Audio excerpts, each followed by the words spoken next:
Restrain yourself, fiddler. You're too insistent. Have you forgotten how your sister Catherine thanked you for your lessons? Quarrelsome teacher, this lady is the queen of heavenly harmony. Therefore, allow me to claim her attention first, and after we have spent an hour on your music, you can have equal time for your lecture. Ridiculous ass! You're not even educated enough to know why music was created. Wasn't it to refresh the mind of man after his studies and daily toil? Therefore, allow me to read philosophy with her, and then when I am finished, indulge in your harmony.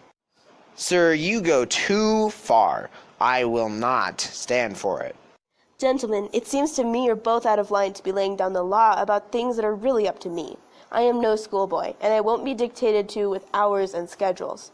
I'll have my lessons in the order and manner I prefer. So, to cut short this argument, let's figure this out. You take your instrument and play a while. He'll be finished with his lecture before you've even tuned it. You'll leave his lecture when I am in tune? That'll be never. Tune your instrument. Where did we leave off? Here, madam. Hic ibat simoi hic est sigia telis hic steterat priami regia celsa senis. Translate.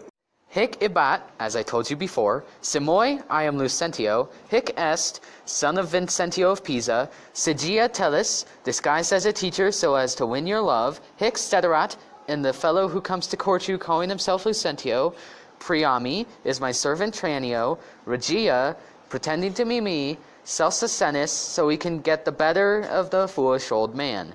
Madam, my instrument's in tune. Let's hear. Oh no, the high note's off. Spit on the tuning peg, man, and try again. Now let me see if I can translate it. Hic ibat samoi, I don't know you. Hic est sigia telis, I don't trust you.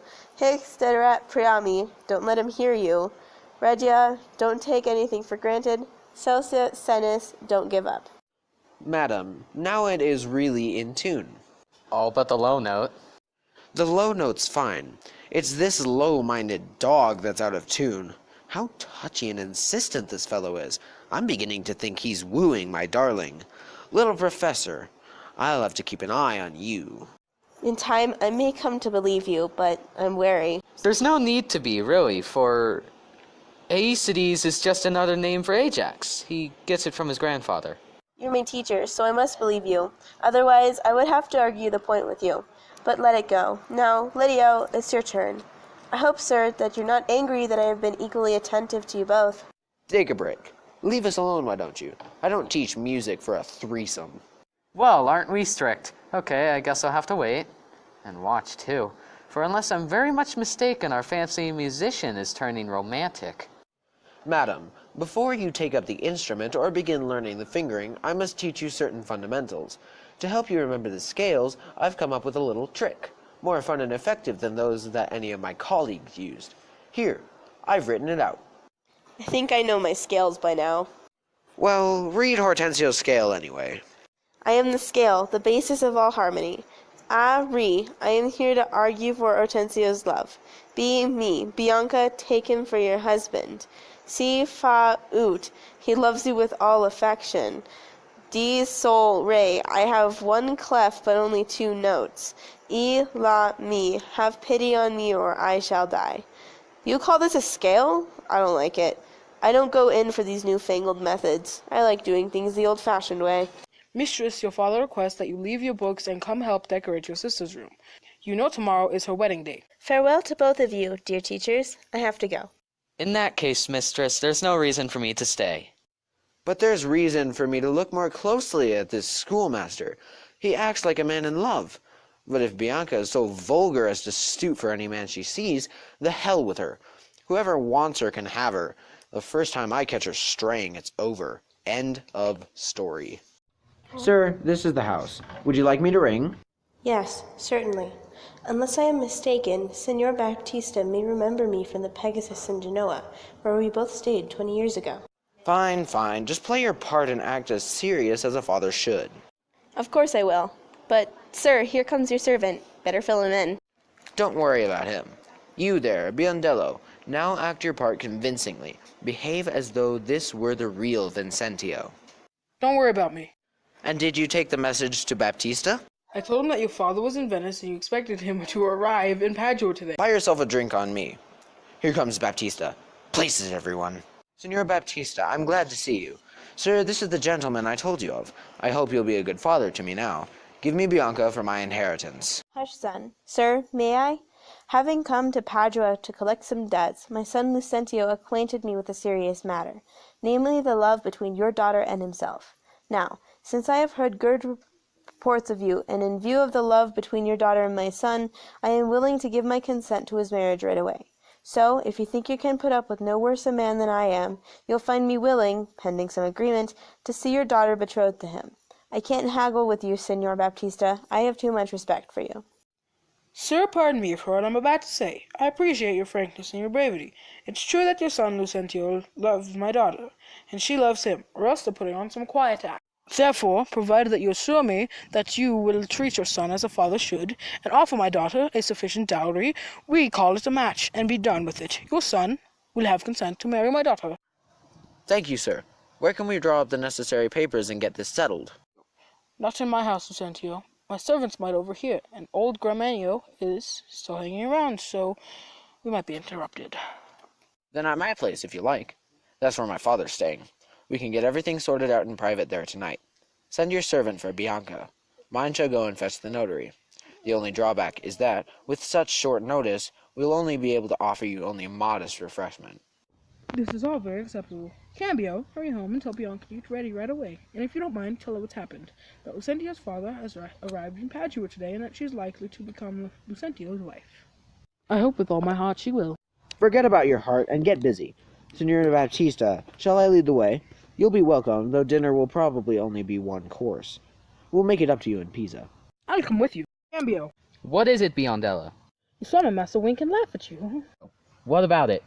Nothing, it's just that he left me here to interpret his signs and signals. Please, educate me. Here's the deal.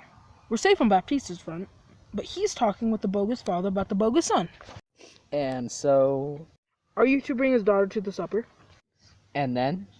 The old priest at St. Luke's Church is at your command at all hours. And what of all this? I don't know, except that they are busy with some phony guarantee. So put your stamp on the girl, go to the church, take the priest, the clerk, and some reasonable guest. If this isn't what you've been hoping for, I have no more to say except that you ought to be saying goodbye to Bianca forever. Listen, Biondella. I can't stay. I knew a girl who was married in the afternoon. As she went to the garden for Paisley to stuff a rabbit, it could happen to you. Farewell, sir. My master has instructed me to go to St. Luke's and tell the priest to be ready in case you show up with your better half. Finally, at long last, we've reconciled our differences. Now is the time, when war is safely over, to laugh at past dangers and adventures. My fair Bianca, bid my father welcome, while I, with equal affection, welcome yours. Brother Petruchio, Sister Katharina, and you, Hortensio, with your loving widow. You'll find no better entertainment anywhere. All of you are welcome in my house. This last course here is for closing up the stomach after great feasting. Now everyone be seated, as this is the part where we sit and chat as well as eat. All we do is sit and eat and eat. Yes, Padua is my favorite place for pleasant life. Patricio, my son. Padua contains nothing that isn't pleasant. I wish that were true for both our sakes. Well, what do you know? Hortensio fears his widow. Me afraid of him? I don't think so. That's very sensible, but you missed my sense. I meant Hortensio is afraid of you. He who is dizzy thinks the world is spinning. A very candid reply. What's that supposed to mean? That's what I conceive of him.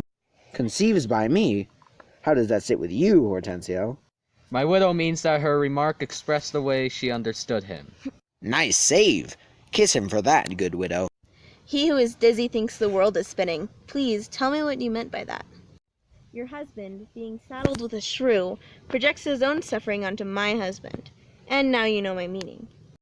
A very nasty meaning. My meaning is nasty, for it's you I mean. And I am nasty when it comes to you.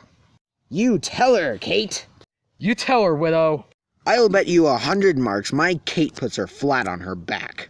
Well, that's really my job. Well said. Here's to you. What do you think of these quick-witted fellows, Cameo? They certainly do like to butt heads. A clever person would say their butting heads had horns on them. Ah, our bride has woken up. Yes, but not out of fear. I'll go back to sleep now. No, you shall not. Since you chimed in, let's see if we can trade a caustic joke or two. Am I the bird you're going to shoot at now? I'll move my bush, so you'll have to aim at a moving target. Thank you all for coming. So much for my hopes. Well, I can't and join with the others. All I can hope for is a new share of the feast. Let's follow them to see how this turns out. First, kiss me, Kate, and then we will. What, here in the middle of the street? Why not? Are you ashamed of me? Certainly not, but I'm ashamed to kiss, sir. All right then. Back home we go. Come, fellow, let's be off. No, wait, I will kiss you. Now, please, love, stay. Isn't this good? Come, my sweet Kate. Better late than never, and it's never too late to change. Sir, pardon me for what I'm about to say. I appreciate your frankness and your bravery. It's true that your son Lucentio, how do you say it? You said it wrong, you said it wrong, you said it wrong, you said it wrong. I don't know how to speak the word. Say my name right. Chase, stop recording. Say my name. Stop. Recording, Chase.